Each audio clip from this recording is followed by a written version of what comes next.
Relato real do lobisomem do cerrado. A fera que dança nas chamas era uma noite seca e carregada em Vila do Fogo, um povoado perdido no coração do cerrado do interior de Goiás, onde o calor do dia se transformava num ar quente e sufocante que subia do chão vermelho, misturado ao cheiro de capim seco e cinzas de queimadas recentes.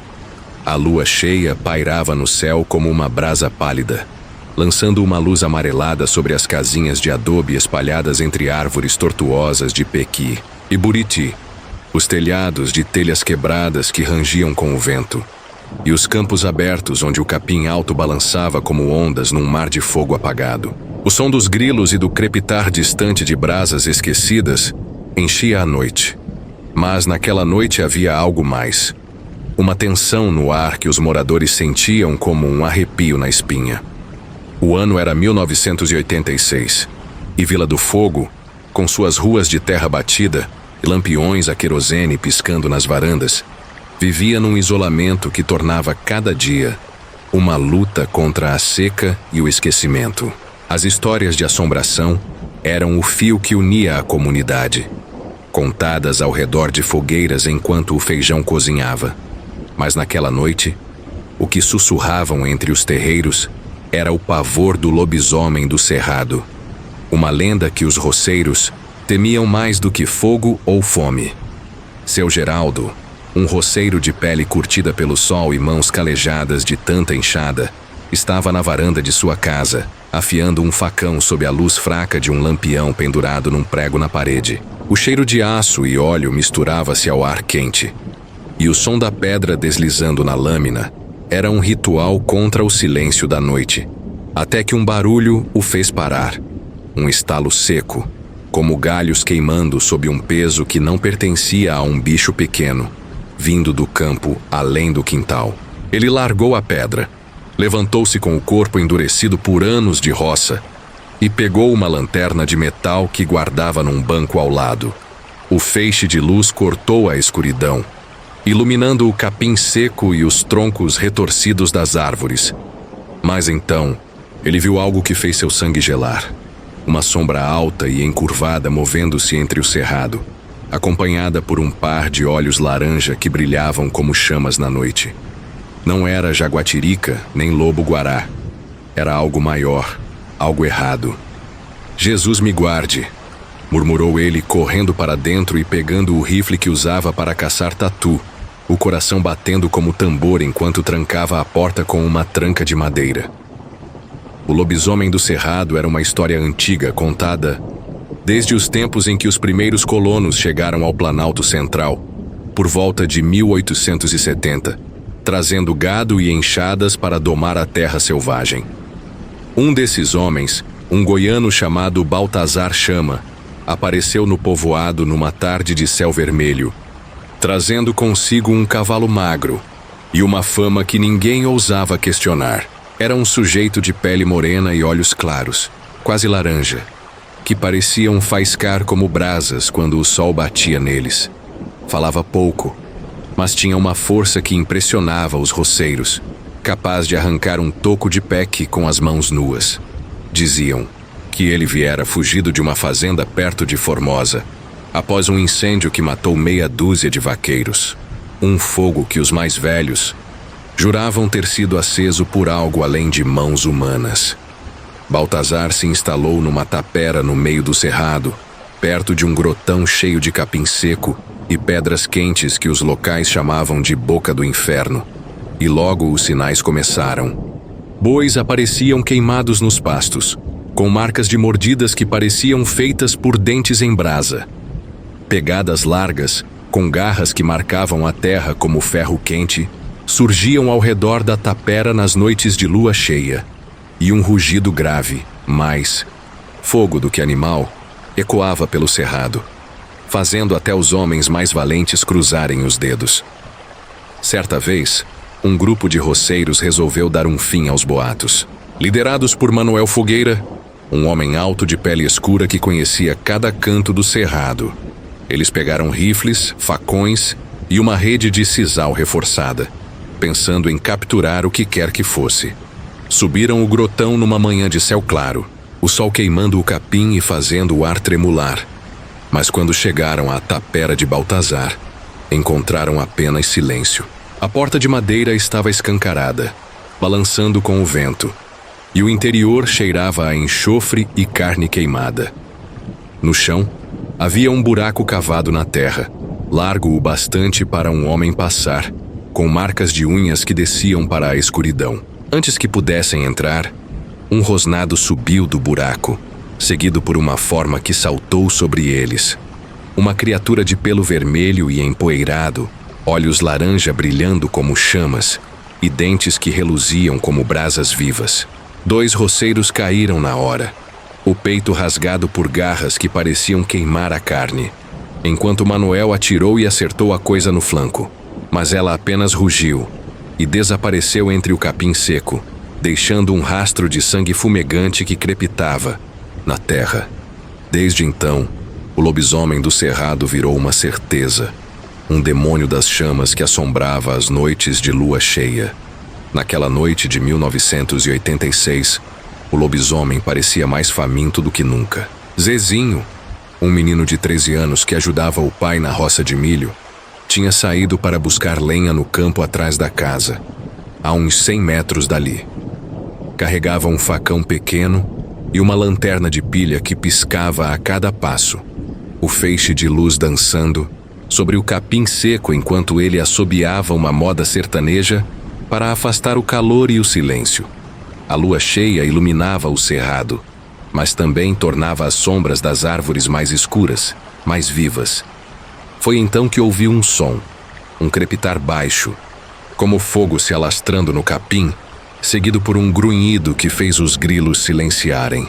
Virou-se rápido, o facão erguido num reflexo inútil, e viu 2 pontos laranja brilhando entre o cerrado.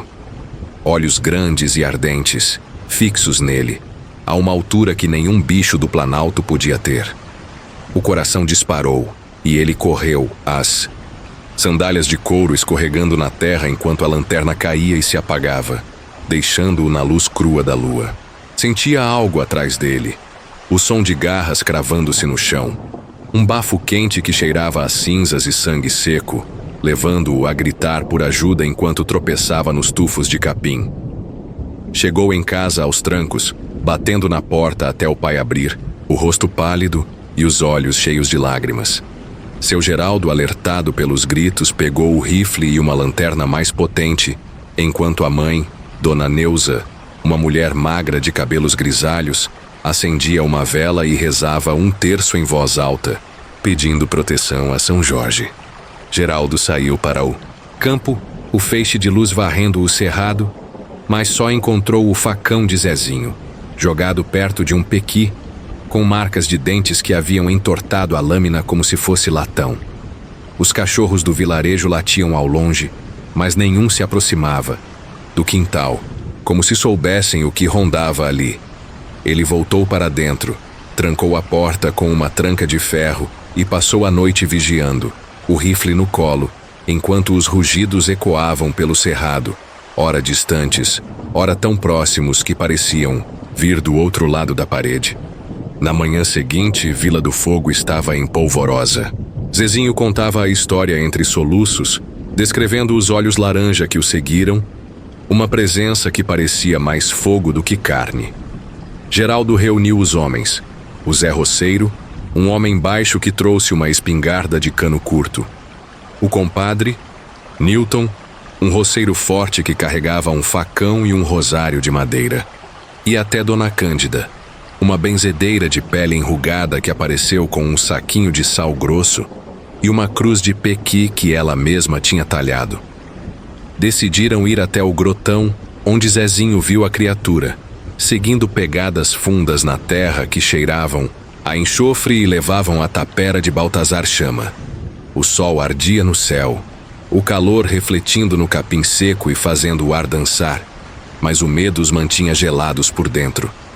Chegaram ao grotão ao meio-dia, o silêncio do cerrado quebrado apenas pelo canto rouco de um carcará que voava em círculos. A tapera era agora um monte de tábuas podres coberto de capim seco e cinzas, Mas o buraco no chão ainda estava lá. Uma fenda escura entre as pedras, exalando um vapor quente e fétido. Zé Roceiro apontou a espingarda para o buraco, as mãos, firmes apesar do suor que pingava da testa, enquanto Newton segurava o facão com força, os olhos inquietos vasculhando o capim ao redor. Dona Cândida ficou na frente, os pés descalços firmes na terra quente, e começou a jogar sal no buraco, murmurando uma reza que misturava o Pai Nosso com palavras estranhas em um dialeto sertanejo, talvez um canto que aprendera com os avós, que enfrentaram a seca. De repente o chão tremeu, um estremecer que levantou poeira e fez o capim crepitar.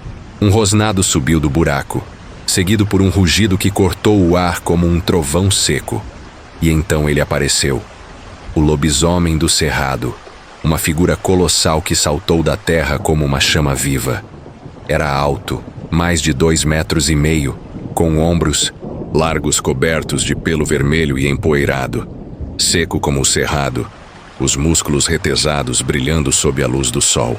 Os braços eram longos, terminando em garras curvas que pareciam facas de fogo, e o rosto era um pesadelo em carne, uma mandíbula torta cheia de dentes afiados e amarelados, pingando uma baba espessa que cheirava a cinzas e morte, e olhos laranja, profundos e brilhantes, que pareciam brasas cortando o dia claro. Ele soltou um rugido que fez o ar vibrar, o som ecoando pelo cerrado como um aviso ancestral. Newton gritou e largou o facão, correndo para o capim mais próximo, enquanto Zé Roceiro disparou a espingarda, o chumbo acertando o peito da criatura, que rugiu de fúria. Mas não aí. Caiu. Geraldo avançou com o rifle, atirando novamente e acertando o ombro da coisa, arrancando um jato de sangue fumegante que crepitava no chão. O lobisomem revidou com um golpe de garra que jogou Geraldo contra uma pedra, o peito sangrando, onde as unhas rasgaram a camisa. Dona Cândida ergueu a cruz, os braços tremendo sob o peso, e gritou: "Volte para as chamas fundas, coisa ruim, que o sal te queime e a luz te apague."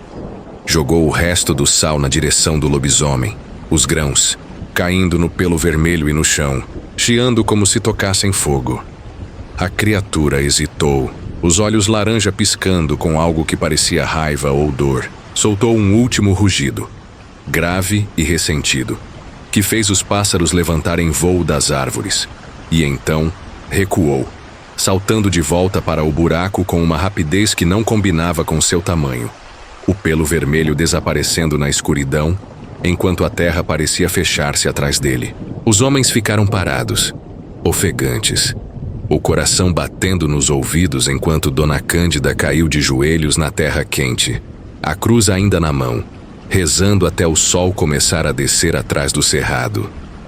Voltaram para o vilarejo em silêncio, carregando Geraldo, que gemia com o peito envolto num pano rasgado.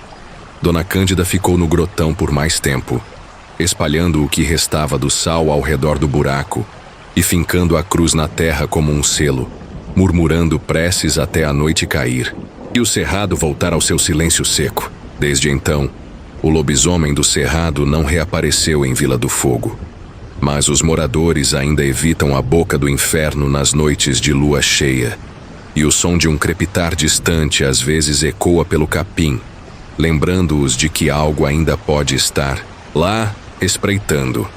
Zezinho cresceu, virou roceiro como o pai, mas nunca mais buscou lenha à noite. Os olhos laranja do lobisomem gravados em seus pesadelos, como um aviso que ele passou aos filhos. Dona Cândida morreu em 1999, numa tarde de seca forte, e dizem que suas últimas palavras foram um sussurro ao vento, um segredo sobre o que ela enfrentou no grotão. Talvez uma promessa, talvez uma maldição, para que o lobisomem ficasse preso nas sombras do cerrado, longe do vilarejo que ele um dia aterrorizou.